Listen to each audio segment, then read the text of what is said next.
Alhamdulillahirabbil alamin. Terima kasih banyak atas penghargaan ini. Teman-teman, hari-hari ini di tengah tsunami informasi dan virus dusta yang meracuni udara,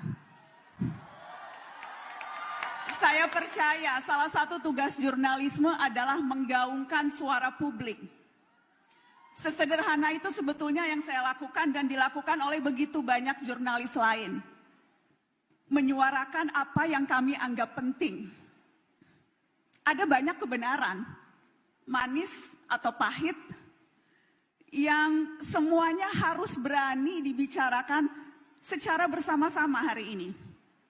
Dan dalam upaya untuk membicarakan kebenaran, selalu ada usaha untuk merobohkan nyali lewat intimidasi, beragam intimidasi, macam-macam bentuk intimidasinya. Tapi tujuannya selalu satu, membangun rasa ngeri, menakut-nakuti supaya kita berhenti.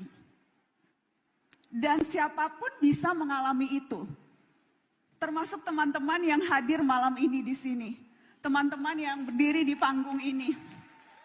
Teman-teman adalah kelompok orang-orang yang begitu mudah dicintai karena populer karena karya dan juga karena tindakan sehari-hari yang menginspirasi. Dan inspiratif sebetulnya itu artinya punya daya tular. Karenanya mari rapatkan barisan teman-teman. Mari saling menularkan nyali, memperjuangkan nilai integritas, toleransi, pentingnya partisipasi, nilai-nilai yang kita percaya sama-sama di narasi. Supaya selalu ada orang-orang di luar sana yang juga menolak berhenti dan terus berani. Terima kasih sekali lagi. Assalamualaikum.